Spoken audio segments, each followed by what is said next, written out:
Um sermão pretendido para leitura na manhã do domingo, dia 20 de abril de 1890, proferido por Spurgeon no Metropolitano do Tabernáculo, em Newgate, na manhã de domingo, dia 6 de abril de 1890. E matou o príncipe da vida, a quem Deus ressuscitou do morto, do que nós somos testemunhas. Atos 3:15. Pedro não esconde a morte de Cristo, não se envergonha do fato de seu Senhor ter sido crucificado. Deus não permita que qualquer um de nós tenha vergonha da cruz. Podemos falar dela sem vergonha. Pedro não lisonjeia seus ouvintes, mas declara que eles mataram o príncipe da vida. Isso era literalmente verdade, e era necessário que eles soubessem e sentissem isso. Não há evangelho sem a cruz, nem uma pregação útil que não apele à consciência. Sim, deve haver a cruz para a doutrina e repreensão honesta, como a trombeta para despertar o coração dos homens. Vocês, ministros, tomem nota disso. Observe bem que da mesma frase em que testemunhou a morte do Senhor, Pedro dá testemunho de sua ressurreição. O versículo é muito curto e, no entanto, contém um dos dois maiores eventos da história humana. Mataste o príncipe da vida, a quem Deus ressuscitou dentre os mortos. A crucificação e a ressurreição se aproximam. Não há palavras intermediárias no discurso de Pedro, pois quase não houve um intervalo na verdade. Na sexta-feira à noite, nosso Redentor é colocado na sepultura e sai dela na manhã de domingo. É chamado de 3 dias pelo costume oriental, mas na verdade, o intervalo consistia apenas em partes de 2 dias em um dia inteiro. Deus tem uma maneira de lidar com o tempo, que transforma um dia em 1000 anos e 1000 anos em um dia. Neste caso, ele comprimiu no menor espaço os 3 dias durante os quais o grande refém permaneceu durante vil na sepultura. Amado, eu gostaria que você aprendesse uma lição aqui. Nunca provoque tristeza e pavor além do período mais curto necessário. Você que foi feito para sentir sua morte, nesse momento está, por assim dizer, envolto em suas roupas funerárias. Eu oro para que você não conheça um longo intervalo entre o momento em que você é morto pela lei e vivificado novamente por graça. Porque devemos ficar mais tempo do que sobre a escravidão da lei.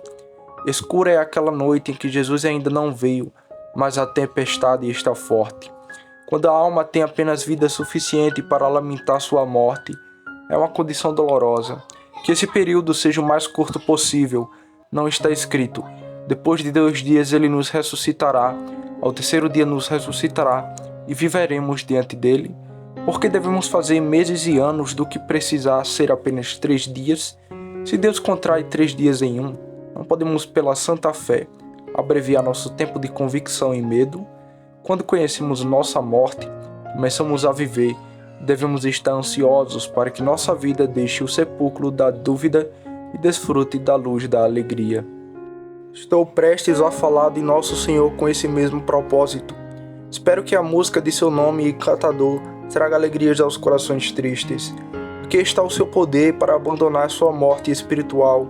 Aqui está a sua única esperança de vida espiritual. Jesus, que ressuscitou dos mortos, é o príncipe da vida. Começaremos com isso. Considere um título: Príncipe da Vida. Quando tivermos feito isso, examinaremos mais profundamente nosso texto e revelaremos uma lista de maravilhas. Mataste o príncipe da vida, a quem Deus ressuscitou dentre os mortos, do que nós somos testemunhas. Há muitos enigmas nessa afirmação paradoxal. Você matou o príncipe da vida. Quando terminarmos esses pontos, chegaremos a um rápido encerramento, pois sugerimos uma investigação que pode ser praticamente lucrativa para você. Primeiro, então vamos considerar o primeiro título, o príncipe da vida.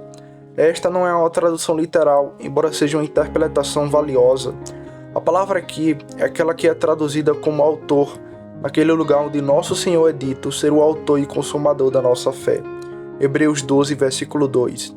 E ainda novamente é traduzido como capitão, onde ele é chamado de o capitão da nossa salvação, aperfeiçoado pelo sofrimento. A palavra príncipe não é imprecisa, pois a ideia de principado está na superfície da palavra grega, e portanto manterei nossa própria versão 3 vezes preciosa, e considerando tudo, permanece a rainha de todas as versões.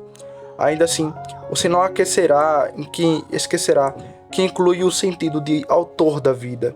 Aqui pode ser bom dizer que pensamos que Cristo é de fato o Criador de todas as coisas, e especialmente da vida. Todas as coisas foram feitas por Ele.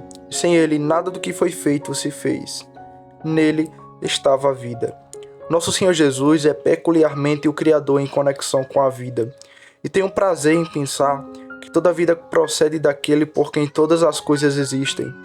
Mas isso é certamente verdade para toda a vida espiritual, que é uma coisa mais elevada e nobre do que a vida vegetal, animal ou mental. Dele, o sol da justiça, toda a centelha vital da chama celestial foi enviada. Ele é o Espírito vivificante.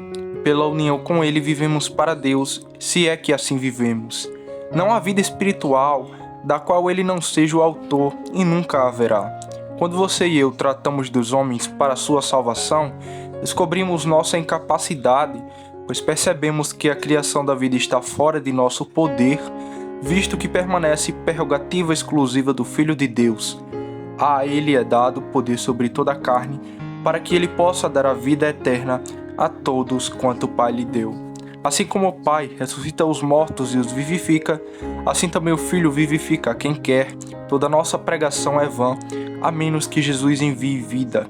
Aquele que tem o Filho tem a vida, e quem não tem o Filho de Deus não tem a vida. 1 João capítulo 5, versículo 12. E o que podemos fazer dentre os mortos? O que vem, Senhor, e a dor da vida? Pois sem ti somos apenas como os mortos que enterram os mortos. Mas agora vamos lidar com o nosso texto, como está em nossa versão. É um belo nome este, o Príncipe da Vida. Embora raramente pregado, é um dos títulos famosos de nosso Senhor. Ele será gloriosamente conhecido por este nome no dia de seu aparecimento, quando ele ressuscitar os mortos. Mas é um título que lhe pertencia antes de ser pregado no madeiro, pois eles mataram o Príncipe da Vida. O título pertencia a ele mesmo quando estava morto, pois quando morto ainda era o Príncipe da Vida. O título é Deus plenamente agora que ele ressuscitou e vive para sempre para interceder por nós, e ninguém pode compartilhá-lo com ele, muito menos pode tirá-lo dele. Somente ele é o Príncipe da Vida. Sobre este título famoso, observaríamos que é justificado pelo fato de que ele possui a vida supremamente. Nada nele está a vida, enfaticamente em seu grau mais profundo e mais elevado. Nele está a vida superlativamente e além de todas as coisas. Dele, João disse bem: a vida se manifestou e nós a vimos, e damos testemunho, e vos mostramos a vida eterna que estava com o Pai e nos foi manifestada. Ele leva o nome de a vida naquela famosa passagem: eu sou o caminho, a verdade e a vida. Ele diz de si mesmo: eu sou aquele que vive. Tão certo quanto temos um Deus vivo, temos um Salvador vivo. Ele é a vida autoexistente, sustentada por nada de fora. Ele é a vida essencial, a vida eterna. Ele é o príncipe da vida, porque nele a vida habita em toda sua plenitude, força e independência. Como o Pai tem vida em si mesmo, assim deu ao Filho ter a vida em si mesmo. João 5,26. Jesus vive, ele deve viver, ele não pode deixar de viver. Todas as outras coisas podem passar, e como as bolhas na onda, dissolvem-se em seu andar natural. Mas o Cristo de Deus deve viver em plena energia. Portanto, ele é o príncipe da vida. A vida é seu patrimônio natural. A vida é sua herança real. Ouvimos falar de senhoras que são nobres por direito próprio. Assim é Cristo, o príncipe da vida por direito próprio, não apenas por compra, obtenção ou recompensa, mas por sua natureza e relacionamento com o Altíssimo, pois ele é em si mesmo Deus que vive para sempre. Além disso, ele tem poder sobre a própria vida, de forma que nenhum de nós pode imitá-lo, pois o Deus homem, sua vida está absolutamente à sua disposição. No reino da vida, ele é o príncipe, mas nós somos apenas súditos. Ele diz de sua própria vida: tenho poder para entregá-la e tenho poder para tomá-la novamente. Este não é o nosso caso. Pagamos a dívida da natureza e morremos. Mas nosso Senhor não devia nada à natureza, visto que ele é o Criador de tudo. Ele morreu voluntariamente. e por sua própria acordo, você e eu não podemos fazer isso, exceto sobre a compulsão de obediência a Deus. Ele retornou a posse da vida por vontade própria, que você e eu não poderíamos fazer. Ele tinha o direito, a autoridade e o poder para lidar com sua própria vida.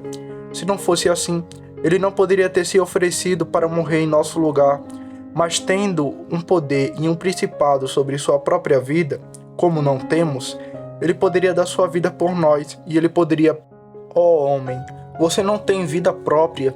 Ela é emprestada a você por aquele que ainda é dono dela. Você não pode dar sua vida à vontade, pois ela não é sua, mas de Deus. Viva o seu tempo designado, senão você cometerá um crime contra a majestade do doador da vida. Nosso Senhor Jesus assumiu a vida dos homens e, quando escolheu, pôde entregá-la, pois ainda era o Deus para sempre vivo. Quando ele quisesse, ele poderia ressuscitar seu corpo humano dentre os mortos e andar novamente entre os filhos dos homens. Isso ele fez, e muitas testemunhas atestaram o fato. Regozijo-nos por adorarmos o Deus vivo por meio de um mediador vivo. Quão felizes estamos por sermos consolados pela mesma certeza que sustentou o coração de Jó. Eu sei que o meu Redentor vive. Em uma hora de grande depressão de espírito, Lutero foi visto escrevendo na mesa diante dele estas duas palavras: viva. Quando ele havia escrito isso, ele se levantou e foi cuidar de seus negócios calma e silenciosamente, da melhor maneira possível, já que seu ajudante todo-poderoso vivia. O Senhor ressuscitou de fato. Isso não é o suficiente para nos tornar todos luteros se pudéssemos apenas beber. Se Jeová Jesus vive, sua causa nunca pode morrer, e nossa aceitação diante de Deus nunca pode falhar. O grande Redentor vive enfaticamente e eternamente, e portanto permite que nossa fé nele se eleve à plena segurança, e que essa plena segurança nos eleve ao com medo deleite. Ele vive, e está sentado acima para interceder por nós ali. Quem nos separará do seu amor? Ou quem nos tentará ao desespero? Em seguida, considere que nosso Senhor é o príncipe da vida, porque ele a conquistou para nós de maneira gloriosa. Perdemos a vida e caímos sobre a sentença. Certamente morrerás. Caímos sobre a escravidão do poder da morte, e nos tornamos mortos para Deus, justiça e esperança. Nosso Senhor Jesus entrou na lista contra o nosso grande adversário, que tinha o poder da morte, isto é, o diabo. Ele teve em cascaramuças com ele no deserto e lutou com ele no jardim, até suar sangue. Nosso inimigo foi forte por meio de nosso pecado e da maldição da lei que o segue, mas nosso Senhor foi forte em amor para levar nosso pecado em seu próprio corpo e suportar o castigo de nossa paz na cruz. Ele lutou contra os inimigos de nossas almas e voltou de Edom com roupas tingidas, tendo pisoteado sobre seu único pé todos os poderes das trevas, como as uvas são pisadas no lagar. Ele mesmo curvou a cabeça até a morte e pela morte venceu o príncipe das trevas. Por seu sofrimento paciente e morte dolorosa, ele conquistou para nós o direito de viver para sempre. Sua resistência à pena da morte anulou o mandado de julgamento que havia sido emitido contra nós. Ele mesmo o removeu do caminho pregando em sua cruz. Ferida está a cabeça da serpente, o inferno está vencido, a morte está morta, e para Cristo subiu no alto, cativo é o cativeiro. Ao morrer o justo pelos injustos, nosso Senhor, que foi vítima e vencedor, tornou-se nosso príncipe da vida, entregando-nos o perdão e a justificação, pelos quais nossa vida eterna é assegurada. Como pelo primeiro Adão veio a morte, assim pelo segundo Adão a vida foi concedida. Portanto, agora nenhuma condenação há para os que estão em Cristo Jesus, pois a condenação foi colocada sobre ele. E por essa grande transferência, enquanto a morte passou sobre ele, a vida veio para nós. Nossa vida é o despojo glorioso que o príncipe da vida arrebatou do destruidor e nos concedeu gratuitamente. Bem, podemos coroá-lo, príncipe da vida, que aboliu a morte e trouxe à luz a vida e a imortalidade por meio do Evangelho. Em terceiro lugar, nosso Senhor pôde muito bem ser chamado de o príncipe da vida, porque ele a dá tão abundantemente. Com ambas as mãos, ele a espalha onde tudo havia sido morte. Como ele tem vida em abundância e conquistou para nós o direito a ela, ele realmente a concede aos seus escolhidos pelo Espírito da vida. Onde o cavalo do Tártaro pisou, a grama nunca cresceu, mas onde os pés de Cristo pisam, a vida brota no meio do deserto árido. Ele não pode viver sem espalhar a vida ao seu redor. Assim como o sol não pode existir sem espalhar sua luz por todos os lados, ninguém senão ele pode dar vida aos homens, mas ele pode dá-la sem medida. Para aqueles mais afundados da morte, mesmo para os corruptos de coração, que cheiram mal nas narinas de seus semelhantes, ele pode dar vida. Sua voz pode ser ouvida na prisão mais íntima da morte espiritual, assim como ele chamou Lázaro e o fez viver por seu próprio poder supremo. Ele também pode vivificar o pecador corrupto para a doçura e a vida celestial. Ainda não se encontrou ninguém que estivesse tão corrompido a ponto de estar além da sua energia vivificadora. Ninguém jamais confiou nele sem receber a vida, embora seu caso parecesse desesperador. Sim, a mais débil confiança nele é a vida. Eles vivem que acreditam. Por todos os lados ele dispensa aquela vida eterna que ele compara à água que brota de um poço. Aqueles que estão sob sua influência benigna vivem para sempre, por causa de seu contato com ele, pois esta é a vida eterna, conhecer o Senhor Jesus como enviado de Deus. Amados, chegará o dia em que nosso Senhor provará seu poder vivificante em grande escala, causando a ressurreição dos mortos. Quando ele vier na glória do Pai, os que estiverem na sepultura ouvirão a voz do Filho de Deus, e os que a ouviram viverão. Que êxodo será! Os escravos da morte deixarão o Egito do estupro e mancharão para fora da casa da servidão. A terra e o mar estarão repletos de uma multidão incontável, e aquele que o chamou será visto como o príncipe da vida. Quem senão ele poderia ter libertado esta vasta multidão de uma longa prisão? O imperador romano Teodósio, em um ataque de grande bom humor, libertou todas as pessoas na prisão ou em cativeiro, e então suspirou e desejou poder libertar os mortos de seus túmulos. Teodósio não conseguiu alcançar as chaves da sepultura que estão depulbradas no sítio do príncipe da vida. Ele abrirá o portão de ferro e ordenará que as miriades saiam como abelhas da colmeia. Eles dormem juntos no pó, mas quando ele chama, eles devem responder. Ouça isso, ó enlutado. Teu irmão se levantará novamente. O irmão de cada homem se levantará novamente. Um exército extremamente grande será visto onde agora lamentamos um vale de ossos secos. Até aquela manhã gloriosa, nada agrada mais ao nosso Senhor do que estar operando ressurreições espirituais.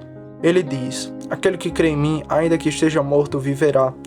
E todo aquele que vive e crê em mim, nunca morrerá. Você acredita nisso? Você sabe alguma coisa sobre ser vivificado da morte, em que você jazia morto em delito e pecado? Lembre-se daquela frase maravilhosa: eu sou a ressurreição e a vida. Seu próprio Senhor é a ressurreição, você sabe disso? Quem o tem, tem a vida eterna. Você provou essa verdade? Deus conceda que possamos ter muitos exemplos desse fato nesta casa neste momento. Que muitos de vocês olhem para Jesus e comecem a vida que nunca acaba. Em seguida, acho que podemos denominar adequadamente nosso Senhor Príncipe da Vida, porque Ele a sustenta tão maravilhosamente. Se você tem vida, ainda precisa de comida. Você sabe onde encontrar alimento para o seu corpo. Os campos e as enchentes fornecem para você, mas onde você encontrará alimento para a sua alma? Há apenas um lugar para o qual você pode recorrer. Separado de Cristo Jesus, nem mesmo o próprio céu pode concedê-lo a você, embora caia com o maná, porque vossos pais comeram o maná no deserto e morreram. O próprio céu só pode nos dar o alimento da vida espiritual naquela única forma, a saber, Cristo Jesus. Ele diz: eu sou o pão vivo que desceu do céu. Se alguém comer deste pão, viverá para sempre. E o pão que eu darei é minha carne, que eu darei pela vida do mundo. Ele diz novamente: quem come a vida, carne e bebe o meu sangue tem a vida eterna, porque eu ressuscitarei no último dia. Porque a minha carne é verdadeiramente comida, e o meu sangue é verdadeiramente bebida. Assim como o Pai que vive me enviou, e eu vivo pelo Pai, assim quem de mim se alimenta também viverá por mim. Irmão, você conhece este pão do céu por manuseá-lo e saboreá-lo? Neste caso, renove seu conhecimento com ele, recebendo-o novamente. Ó alma, a suprema virtude neste alimento que Jesus te dá.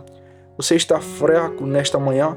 Recorra novamente àquele que primeiro lhe deu a vida. Você tem fome? Venha para quem os homens e venha para a palavra de Deus por quem os homens vivem. Ele satisfará a sua juventude como a da águia.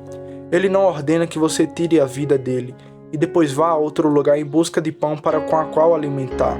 Não, ele faz o que você viva por sua união constante e interminável com ele, assim como um ramo vive na videira. Ore, Senhor, dai-nos sempre deste pão. Se você se alimentar daquele a quem Deus se estabeleceu para ser o pão que nunca perece, você também nunca perecerá, mas viverá para sempre. Ó, para um banquete sobre este pão celestial esta manhã. Comei o que é bom, e que a vossa alma se deleite com a gordura. Então, levantando-se da mesa bem insatisfeitos, cada um de vocês dirá: em verdade, ele é o príncipe da vida, pois vivemos por ele. Irmãos, esse nome pode ser ilustrado ainda mais pelo fato de que ele governa a vida com muito amor. O príncipe da vida não é um mero título.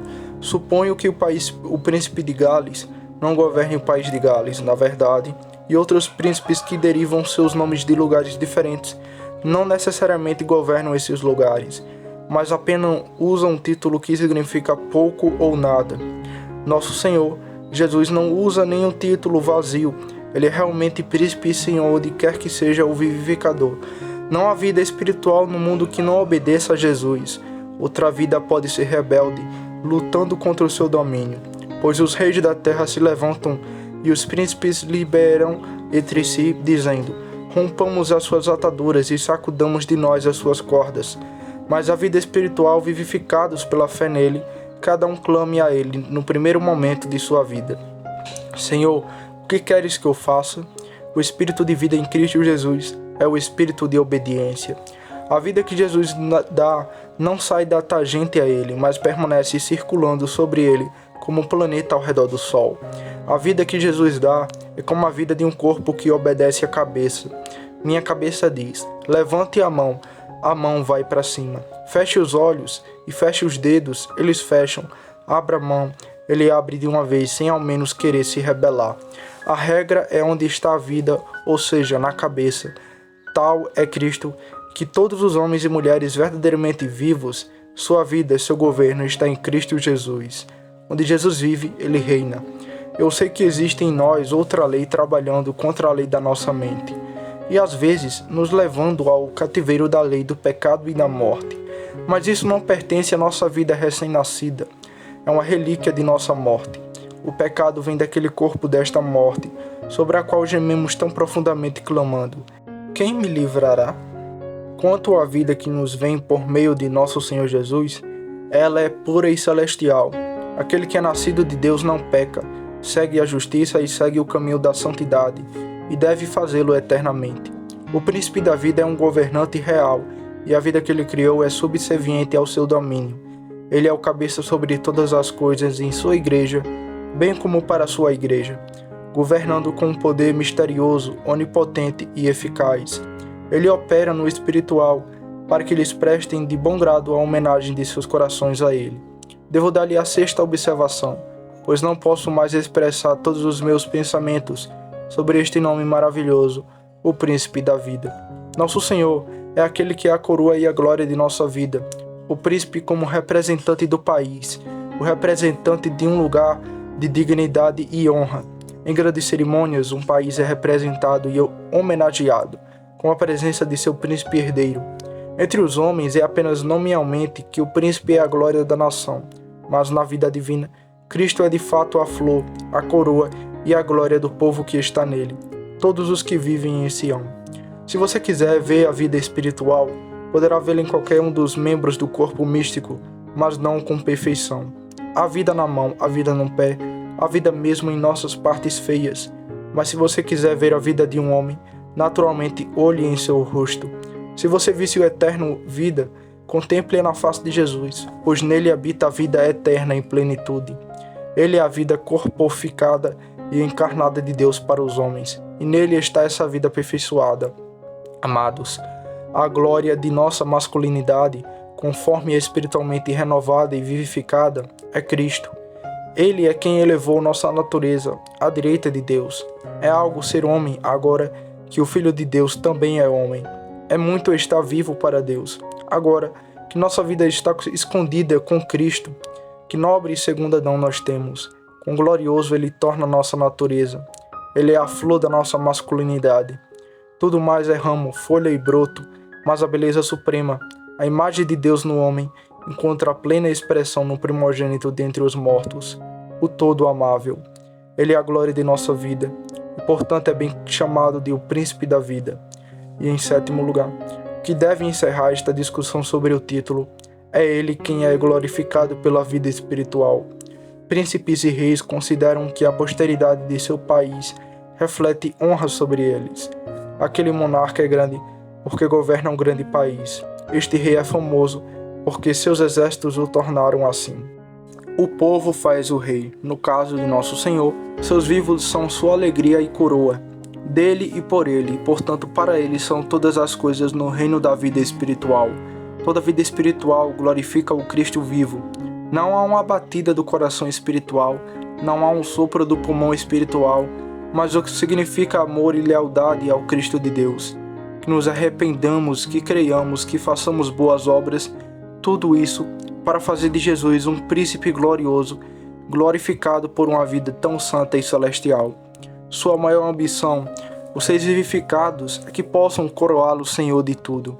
Se você tivesse um desejo e pudesse agora obter seu maior desejo, seu desejo seria que ele pudesse ser exaltado e muito elevado. Tenho certeza de que é assim com você. Você renunciaria de uma vez a 10.000 desejos que espreiteiam dentro de seu espírito e que podem em si mesmos ser ilícitos o suficiente. Você, eu digo, renunciaria a todos eles sem remorso, se ele pudesse ter um glorioso alto trono, os confins da terra. Tenho certeza de que é assim entre os glorificados da Nova Jerusalém. No céu, eles se regozijam, mas se regozijam diante de seu Senhor. No céu eles adoram, mas adoram o Cordeiro. No céu eles cantam, mas a canção é: aquele que nos amou e em seu sangue nos lavou dos nossos pecados. Como todos aqueles longos anos de folhagem verde que estão tendendo à produção de uma flor gloriosa no final, quando finalmente um talo de flor brota como a árvore, e então é pendurado com floração abundante, de modo que toda a planta se gasta em suas flores, vivendo apenas até que sejam exibidas, assim é com a vida dos santos de Deus. O aloé não tem outra razão para crescer senão para suportar aquela glória imponente no final. E assim é com toda a massa de vida espiritual que Deus criou. Está crescendo e reunindo toda a sua força ao longo dessas eras, que Cristo pode ser glorificado. Nas eras vindouras, Cristo será manifestado aos principados e potestades nas regiões celestiais, em sua igreja e por meio dela. Nós que vivemos espiritualmente, formamos seu corpo e com todo o corpo mistra a cabeça. Todos nós nos esforçamos para trazer honra e domínio ao nosso Senhor Jesus.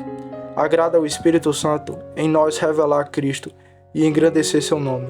Não somos todos nós filhos de Deus, mas todos nós, filhos mais novos, aumentando a honra do primogênito entre muitos irmãos? Toda vida espiritual é para aquele que é a nossa vida.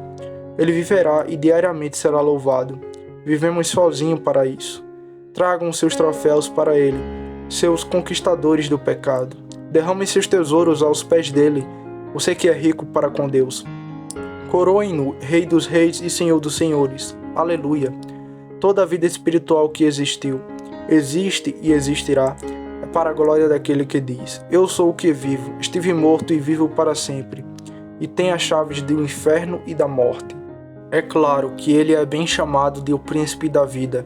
Tenho feito meu trabalho muito mal porque está além de mim. Meu assunto me domina. Lembro-me de uma história sobre Moody, que o Sr. Moody terminou seu sermão, e enquanto se afastava insatisfeito consigo mesmo, disse a um bom escocês com quem estava hospedado: não consigo chegar ao fim. Cara, disse o outro, você achou que conseguiria? Quem pode abranger o infinito? Não imaginava que poderia chegar ao ápice desse grande argumento, mas ainda assim esperava fazer melhor que isso. O Senhor perdoe minha fraqueza, e no entanto use-a para sua glória. Não estou surpreso com meu fracasso, mas estou cansado da ignorância que me faz fracassar. Eu gostaria de poder glorificar mais ao Senhor. Ajude a compensar minhas deficiências. Deixe este precioso nome repousar como uma doce bolacha em sua língua. Vá dormir esta noite com ele em sua boca, e que ele saboreie seus próprios sonhos. Que você acorde de manhã e ainda se encontre com aquele que é o príncipe da vida.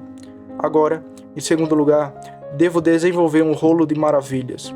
Que veja em meu texto, vocês mataram o príncipe da vida. Veja aqui, amado, no assassinato de Cristo a altura e a infâmia do pecado humano. Eles escolheram um assassino, mas mataram o príncipe da vida.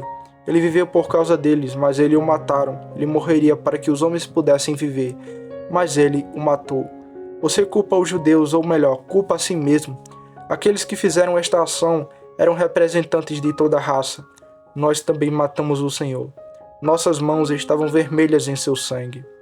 Vocês foram cruéis, meus pecados cruéis, seus principais algozes foram. Cada um dos meus crimes tornou-se um prego, e a incredulidade uma lança. Pecado é cristicídio. Em minha leitura em livros antigos, encontrei homens santos falando de pecado como Cristos assassinos malditos. O nome foi bem merecido. Quando o pecado se desenvolveu, ele trouxe o assassinato de Cristo como seu principal produto. Ouça como os lavradores iníquos clamam: este é o herdeiro, vinde, matemo, e a herança será nossa.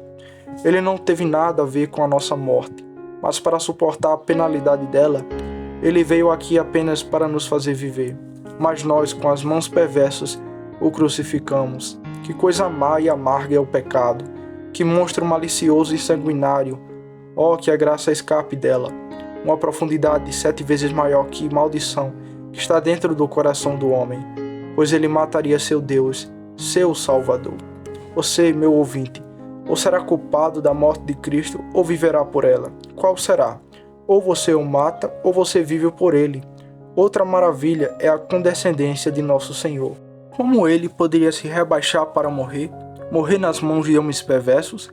Veja a condescendência de Cristo que, sendo o príncipe da vida, ele deve se dignar a morrer. Um olhar dele deve ter feito seus assassinatos derreterem, como um dia fará o céu e a terra fugirem de sua face. Uma palavra dele, e onde Caifás, Anás, Pilatos e os soldados romanos, eles teriam se tornado como a gordura de carneiros que rapidamente é consumida na fumaça. Se ele tivesse querido, pois por sua vontade a velha criação será dissolvida.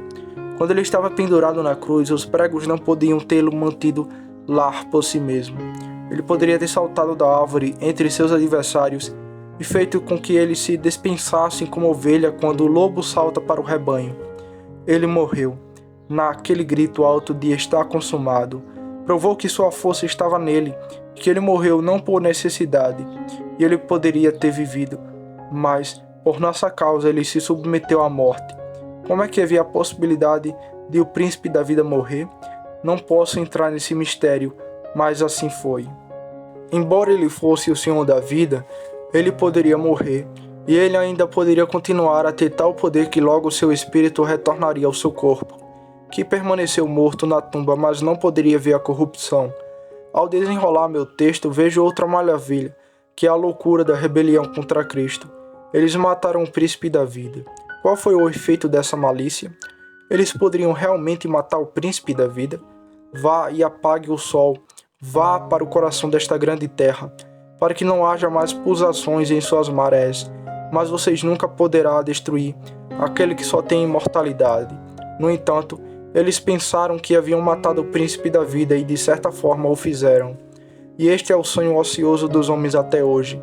Eles esperam extinguir o evangelho, silenciar a doutrina da graça, exterminar a antiga ortodoxia e colocar a heresia moderna em seu lugar. Vaidade das vaidades. Assim como a ressurreição zombou dos guardas, do relógio, da pedra, assim o reavivamento da verdadeira piedade e a restauração da verdadeira doutrina confundirão os artifícios dos homens. Aqueles que contam as torres para derrubá-las e percorrem Sião na esperança de destruir seus baluartes, ainda saberão que a Virgem Filha de Sião balançou a cabeça para ele e riu deles com desprezo. Como o Senhor Jesus vive, o caminho, a verdade e a vida permanecerão eternamente os mesmos. Seus tolos, quando vocês serão sábios e abandonarão suas vãs rebeliões? O texto também exibe o triunfo de sua vida. O príncipe da vida quem Deus ressuscitou dentre os mortos. Sua divindade o ressuscitou, seu Pai o ressuscitou, seu Espírito o ressuscitou. Ele retomou sua vida, e assim foi declarado o Filho de Deus com poder. Esta gloriosa ressurreição de Cristo deveria fazer o universo cantar. Alegre-se, pois Jesus deixou os mortos, não mais para morrer. Um Cristo morto? Então haveria um evangelho morto. O que tínhamos para pregar a você se Jesus não tivesse ressuscitado? Agora que ele ressuscitou, temos justificação para proclamar. Vá, diga a todo mundo, o Senhor ressuscitou de fato. O Senhor ressuscitou. Sua ressurreição é a pedra angular de boas novas que o Senhor enviou aos homens crentes. Portanto, com tal verdade para publicar, não desanimamos. Isso moveu os apóstolos a pregar com tanta ousadia, porque eles sabiam que aquele a quem eles pregavam vivia novamente. Observe aqui no texto a certeza desse fato, de que nós somos testemunhas. Lá estavam Pedro e João, dois homens evidentemente honestos. Tudo sobre eles era direito. Eles não tinham nada a esconder e nada a ganhar com seu testemunho. Eles poderiam ter chamado todos os 12 e até mais de 400 irmãos que imediatamente viram o Senhor ressurreto. A testemunha é perfeita e inquestionável. Jesus certamente venceu as dores da morte. Sua alma não foi deixada entre os mortos. Sua vitória está comprovada. Você diz, aquelas testemunhas morreram há quase 1900 anos. Sim, mas um testemunho não perde a certeza com o passar dos anos. Se o que eles testemunharam era verdade quando testemunharam, é verdade agora também. Eles viram o Senhor Jesus vivo após sua ressurreição. E isso resolve a questão. Se centenas de pessoas viram o Senhor Jesus depois que ele ressuscitou, então ele certamente ressuscitou. Aleluia! Aqui está uma pedra para construir sobre a qual os gordos e vândalos da dúvida moderna não podem arrancar de seu lugar. A ressurreição é tão certa quanto qualquer fato registrado na história. Jesus de Nazaré, embora tenha sido morto, ressuscitou dos mortos, e nós nos regozijamos nisso. Vamos colocar a ressurreição de Cristo em seus devidos usos. Vamos acreditar nele como capaz de salvar totalmente os que por ele se chegam a Deus, visto que viver sempre para interceder por eles. Vamos sentir que nossa justificação é certificada por sua ressurreição. Nossa própria ressurreição é garantida pelo mesmo fato. Estamos seguros nas mãos de sua sabedoria viva, seu poder vivo, seu amor vivo. Acima de tudo, esperemos pela segunda vida de nosso Senhor, pois ele vive e não pode ficar para sempre longe de seu povo. Aquele que ressuscitou dos mortos, aquele grande pastor das ovelhas pelo sangue do convênio eterno, também o fará aparecer como pastor principal nos últimos dias. Os céus o receberam por um tempo, mas ele deve vir para reunir seu povo e fazê-lo reinar com ele. Portanto, consolem-se uns aos outros com estas palavras. Terceiro, eu fiz quando reservei um tempo para sugerir uma pergunta. Que cada ouvinte diga, o que o príncipe da vida tem a ver comigo? Amado, você conhece o Senhor Jesus? Ele está vivo para você e você vive por ele? Ou você está morto em pecado? Qual é? Um homem deve estar morto ou vivo. Não há espaço entre a morte e a vida. Você está morto no pecado ou vivo para a justiça. Qual é você? Todos podem dizer se ele fizer uma investigação minuciosa em seu próprio estado. Um irmão me disse esta manhã, quando você prega, geralmente descubro que tenho o suficiente para fazer para cuidar da minha própria vida. Que todos vocês achem isso. Cuide de sua vida e pergunte, recebi a vida divina de Cristo? Suponho que a resposta venha de alguém. Não receio não ter recebido. Bem, então você deseja isso? Existe em seu coração o desejo de possuir esta nova vida? O príncipe da vida pode ser encontrado se você o buscar. A Escritura nos dá isso como uma das regras do reino. Quem busca, encontra. Mas lembre-se de fazer uma pesquisa completa e sincera. Um fazendeiro, de certa forma, perdeu uma nota de 5 libras em seu celeiro. Era de grande importância para ele encontrá-lo, pois era o máximo que possuía.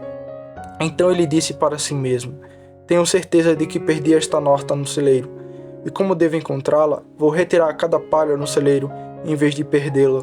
Nunca deixarei de procurá-lo até encontrar. Depois de alguns dias de busca, como pôr uma agulha em uma garrafa de feno, ele viu sua preciosa nota de banco entre a palha e voltou para casa muito feliz. Algum tempo depois, agradou a Deus visitá-lo com um profundo senso de pecado, e ele disse à esposa, gostaria de poder acreditar no Salvador, mas que pena, eu não posso encontrá-lo. Ela sabidamente respondeu, se você procurar por ele, como procurou aquela nota no celeiro, você o encontrará. Bem, disse ele, Isso é o que farei. Pela graça, sua busca por Jesus o levou a encontrar a Ele, e ele foi salvo. Ó irmãos, resolvam aqueles feixes de memória da palavra que vocês ouviram há muito tempo, e entre eles você pode encontrar o Salvador. Ó irmãos, levantem a poeira do que aprenderam na escola dominical, e logo encontrarão seu Senhor. Está escrito: buscar-me-eis e achareis, quando me buscareis de todo o vosso coração. Se Cristo estivesse morto e imóvel, seria difícil descobri-lo, mas a vida não pode ser escondida por muito tempo. Lá na encosta, soldados estão esperando para atacar nosso exército, mas nossos vigias não podem vê-lo porque os homens estão 500 anos atrás de pedras e árvores.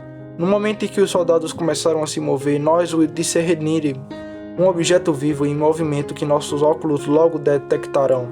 Ó almas, o Senhor Jesus está vivo, se movendo, e portanto ele é visível a olho nu pela fé. Procure por ele e então olhe para ele, porque ele é a vida, ele não pode ser escondido. Ó que você possa contemplá-lo em breve. Ó, diz alguém, eu desejo muito encontrar a vida eterna. Então busque-o de maneira certa, siga apenas uma trilha. Jesus é o único caminho para a vida. Nos velhos tempos de escravidão, nos Estados Unidos, quando os homens escapavam de seus senhores, eles os faziam sabendo que a estrela do norte os levaria à liberdade, e seguindo aquele guia celestial. Tiveram que viajar à noite com medo de serem capturados e levados de volta, e por isso pouco aprenderam sobre a geografia do país. Só se importavam com a estrela. Enquanto se apressavam pelos bosques, não estudavam botânica. Enquanto escoavam pelas cidades e aldeavam ao longo da estrada, nada aprenderam sobre política ou reforma social. Sabiam uma coisa, e só se importavam com isso, continuavam seguindo a estrela polar. Irmãos, há muitas coisas que vocês não sabem no momento, e muitas coisas que você nunca saberá. Mas certifique-se de conhecer Jesus, que é a estrela polar da salvação. Mantenha Cristo em seus olhos, siga-o crucificado e ressuscitado. Confie nele, e siga-o, e receba a vida qual ele é o príncipe, e tudo ficará bem com sua alma. E você viva em Cristo Jesus, e o glorifique como o príncipe da vida para todo sempre. Amém.